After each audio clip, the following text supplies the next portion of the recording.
Assalamualaikum warahmatullahi wabarakatuh. Ya, selamat berjumpa dengan saya, Rina. Nah, pada kesempatan kali ini saya ingin sekali berbagi mengenai cara pengisian rapot dengan sistem mailing.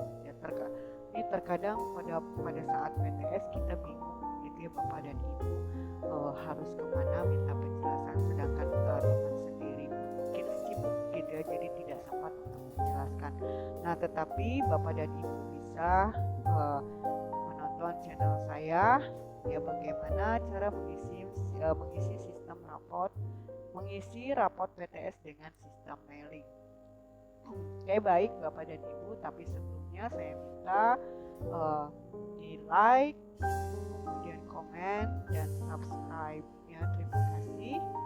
Nah, Bapak dan Ibu, ya, sebelum kita mengisi rapot ya PTS dengan sistem mailing, kita harus membuat, jadi Bapak dan Ibu ini harus membuat ledger, ya.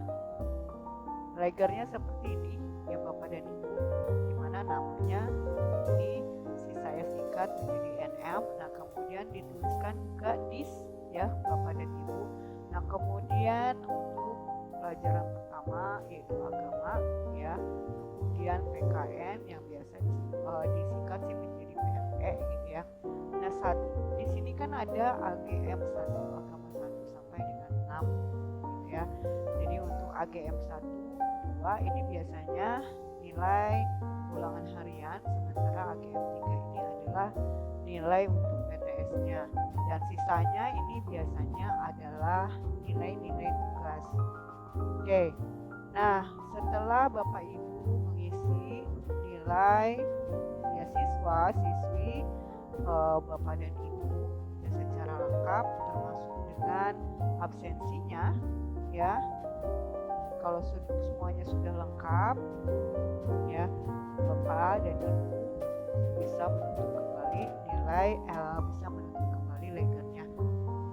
Nah, sebelumnya Bapak dan Ibu ya, jika Bapak dan Ibu menemukan misalnya ada guru yang tidak memberikan nilai ya, maka Bapak dan Ibu mencantumkan strip saja gitu ya pada ledgernya. Jadi seperti ini dicantumkan.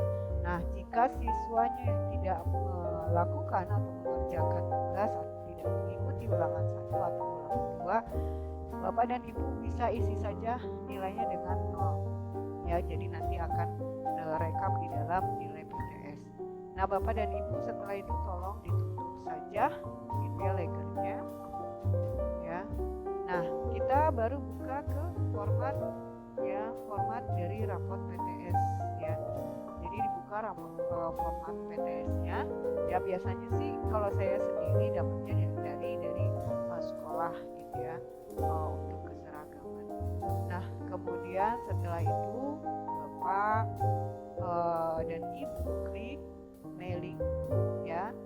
Nah, setelah itu Bapak klik mailing, kemudian klik recipient ya, select recipients, diklik saja.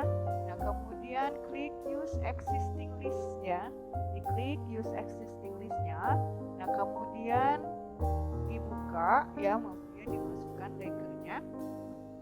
Jangan sampai lupa kita menaruh ledger yang tadi kita buat di mana gitu ya. Kemudian diklik, kemudian open saja ya, open saja. Nah, nanti akan tampil seperti ini gitu ya, sheet 1. Nah, diklik saja sheet 1 yang berwarna biru, klik OK. Nah, kemudian setelah itu kita tempatkan kursor kita di nama peserta didik. Setelah kemudian kita klik insert merge field-nya ya, klik nama yang tadi sudah tertera ya di dalam ledger yang kita buat, nama. Nah, kemudian nomor induk NIS ya, diklik juga. Nah, untuk kelas atau semesternya kita buat manual saja ya, dan Bapak dan Ibu ya. Misalnya saya tuliskan 10 TB 2 ya, semester 1. Nah, Bapak dan Ibu kan pasti ya pengen memeriksa gitu ya. Ini kan kita nggak tahu nih, siapa ini gitu ya. Betul tidak sih namanya sesuai dengan urutan gitu ya. Nah, kita klik preview result ya Bapak dan Ibu ya. Jadi nama yang pertama tadi ya sesuai dengan leger, yaitu Adinda Anastasia Diva. Nah, kemudian untuk nilainya Bapak dan Ibu ya, kita tempatkan kursornya pada nilai ulangan harian pertama. Nah, kemudian klik lagi insert merge field-nya ya, kemudian dituliskan, maksudnya dimasukkan ya nilai untuk yang AGM 1, yaitu penilaian agama dan budi pekerti ya, yang pertama diklik saja. Nah, kemudian klik ya nilai agama kedua, kemudian klik agama ketiga, dan kemudian klik nilai agama keempat yaitu tugas ya, kemudian 5 dan 6 ya. Nah, untuk nilai pendidikan Pancasila dan kewarganegaraan juga sama seperti yang kita lakukan pada nilai agama, yaitu klik insert merge field-nya. Nah, kemudian diklik PMP 1 ya, kemudian PMP 2, PMP 3, PMP 4, kemudian PMP 5, PMP 6 ya. Nah, jika Bapak dan Ibu menemukan strip ini seperti yang tadi terisi di dalam leger, ini menandakan bahwa gurunya memang tidak melakukan penilaian untuk ulangan harian pertama. Nah, kemudian untuk mata pelajaran yang lainnya juga sama ya, dilakukan hal seperti yang tadi di atas, yaitu klik insert merge field, kemudian klik BI 1 ya bahasa Indonesia ya, kemudian klik BI 2, kemudian klik BI 3 ya, kemudian BI 4, BI 5 dan BI 6. Nah, begitu seterusnya Bapak dan Ibu ya. Misal ini di sini ada mata pelajarannya. Ada matematika 1 sampai dengan 6, kemudian sejarah, bahasa Inggris, seni budaya, ya, jas, kemudian sidik, ada IPA, kemudian pariwisata, sanitasi, ya, kemudian ada PBM, ini biasanya disingkat menjadi bahan, kemudian ada boga dasar, gizi, dan seterusnya, sampai pada akhirnya adalah absen, ya, absensi. Jadi Bapak dan Ibu juga sebaiknya mencantumkan absensi dari anak-anak yang Bapak dan Ibu, di mana Bapak dan Ibu menjadi wali kelasnya, ya. Nah, setelah itu kan Bapak dan Ibu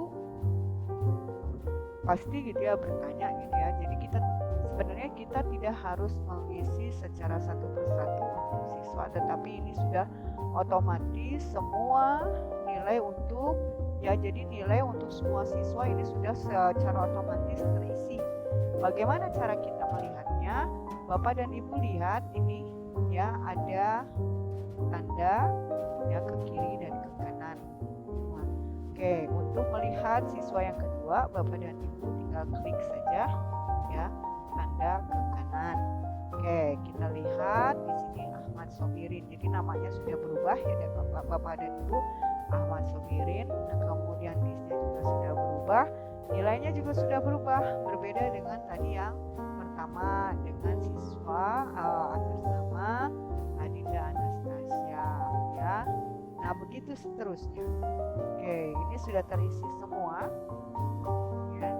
Jadi sudah otomatis terisi semua. Jadi Bapak dan Ibu tidak harus mengisi nilai siswa secara satu persatu ya. Itu betul-betul sangat merepotkan dan sangat menyita waktu. Oke. Nah, baik, dan Bapak dan Ibu, ya. Sebelum ditutup, mohon kesediaannya untuk like, subscribe, dan komen ya untuk kebaikan atau perbaikan nanti pada materi-materi berikutnya. Baik, terima kasih, semoga bermanfaat. Sampai jumpa lagi dengan Rina pada materi yang lainnya. Assalamualaikum warahmatullahi wabarakatuh.